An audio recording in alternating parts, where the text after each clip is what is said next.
Ito ang Madrid. Matao at puno ng mga historical buildings. Kung nakakapagsalita lang mga lumang buildings na ito, mas marami pa sana tayong kwentong malalaman tungkol sa taong nakipaglaban tungo sa ating kasarinlan. Siya ay walang iba kundi si Dr. José Rizal.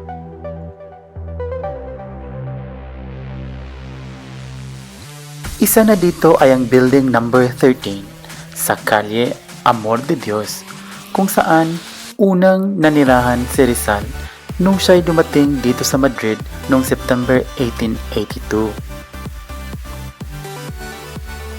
Posibleng etong kanyang napili dahil malapit ito sa Facultad de Medicina sa may Calle Atocha noong siya ay nag-aaral ng medicine.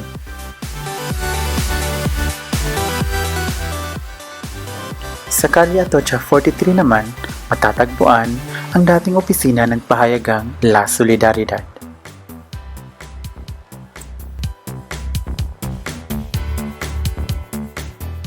Ito ang Ateneo de Madrid, kung saan madalas dumalo ng mga iba't ibang pagtatanghal ang ating bayaning si Rizal.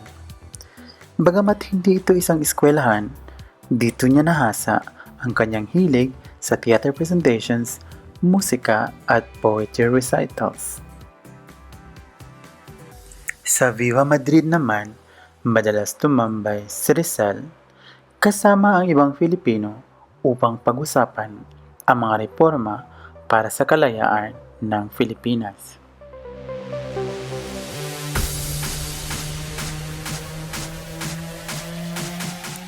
Dito naman sa Hotel Inglés, madalas idinalaraos ang iba't ibang importanteng events noong kapanahunan niya, tulad na lang ng pagdiriwang nila ng pagkapanalo ni Juan at Félix Resurrección Hidalgo sa isang international painting competition.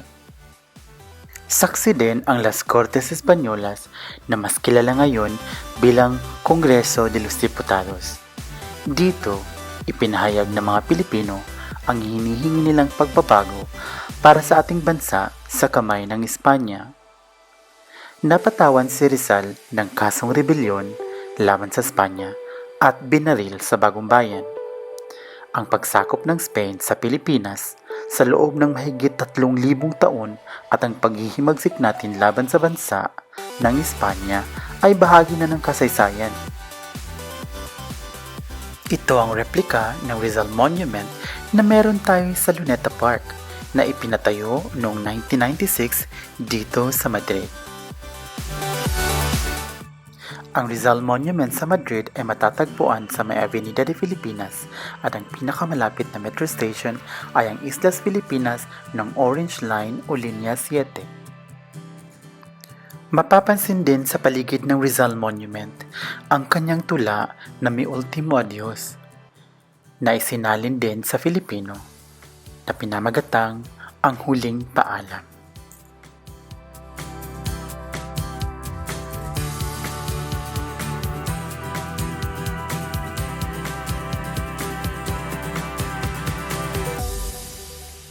Mapupuntahan din sa Barrio Hortaleza, malapit sa Palacio de Hielo, ang isang kalye na nakapangalan kay Rizal. Noong 2017, pinangalanang Calle de José Rizal ang isa sa mga streets dito sa Madrid bilang pagpipigay-pugay sa ating bayani. Isa din itong pagpapakita ng respeto at pagpapahalaga kay Rizal na isa sa mga nakipaglaban tungo sa ating kasarinlan.